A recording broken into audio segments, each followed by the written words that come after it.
Mia, I'm so into you. So here's what I find interesting. We know that Donald Trump Jr. and people high up in the Trump campaign were actively seeking to meet with Russians to have attain information about their opponent, Hillary Clinton. And were disappointed when they didn't get it, which is collusion almost by any standard. We also know that Trump has been inept. He's embarrassed us on the world scene. He seems to lack knowledge or curiosity.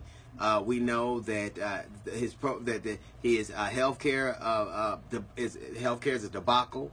That his travel ban was worse. But he's embarrassed us, he lies at every turn, and he continues not to lose support among his core constituents. Even though his approval rating is about 36% with people who I call of average intelligence, people who continue to support him, it's 85, 89% among Republicans and his supporters. I have an interesting reason as to why that is. I think that those people, the idea of America, you would think if somebody betrayed America by dealing with a foreign power, it would be the height of, that would be it, that would be intolerable. But I tell you why I think that has happened. I think that those people who still support Trump believe America left them a long time ago. It left them when it got a black president. It left them when it let all these immigrants in. It left them when it gave gays the right to marry. It left them when women excelled. It left them a long time ago. So they have the country that they once knew and loved is gone.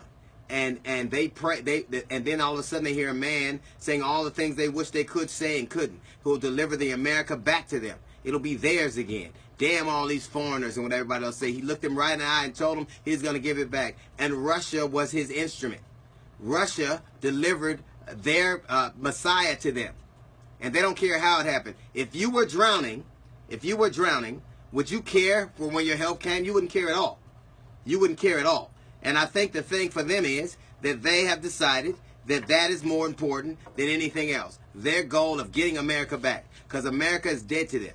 The America as they know it is dead to them. It's interesting because I was trying to find a way to encapsulate all of this, and I ran across this scripture. Not that I read the Bible all the time, trust me, but this seemed to typify exactly my thoughts on this thing. It is from 1 Kings 3, chapter 3, 16 through 18. And this is what I earnestly believe. Now there were two prostitutes that came to the king and stood before him. One of them said, "Pardon me, my lord. This woman and I lived in the same house, and I had a baby while she was there with me. The third day after my child was born, this woman also had a baby. We were alone. There was no one in the house but the two of us. During the night, this woman's son died because she lay on him. So she got up in the middle of the night and took my son from my side while I, your servant, was asleep. She put him by her breast, and she put her dead son by my breast. The next morning, I got up to nurse my son, and he was dead. But I looked at him closely in the morning light, and I saw that it wasn't my son who I had born. The other woman said, 'No, the living one is my son. The dead one is yours.' But the first one insisted, 'No, the dead one is yours. The living one is mine.' And they argued before the king. The king said, 'This one says my son is alive and your son is dead, while the other says, no, your son is dead and mine is alive.' Then the king said, 'Bring me a sword.' So they bought the king a sword. He then gave the order, 'Cut the living child into two, and give half to one and half to the other.' The woman whose son it was alive was deeply moved out of love for her son and said to the king, 'Please, my lord, give her the living baby. Do not kill him.' But the other said, 'Neither I nor you shall have him. Cut him in two.' So there was one woman who loved that baby so much that she said, 'I don't care if you're with me or not, as long as you're alive. The joy of you being alive is what I'm after. It'll hurt me that you're not with me, but you live and be with someone else.' The other one said, 'No, I don't want the baby, and I don't want you to have it. I want us both to know the pain of loss.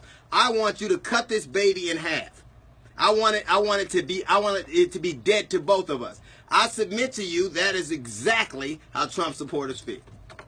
They would rather have a dead half a country than a whole one that exists without it. They would rather cut this country in half and have it die off than have it be something they felt unapart of. So I honestly believe they would rather have a dead country than the America that moves forward. So they don't care about Russia. They don't care about walls. They just care about this. If I can't have this country the way my fathers had it, then it should die. If it can't be mine and mine alone, then it should die. I don't care if it lives without me. Cut this baby in half. I'd rather have a dead half a country than a whole one that exists without me. That's a little note from the GED section. The Jazz Report is coming up in 15 minutes. It's the D.L. Hughley Show.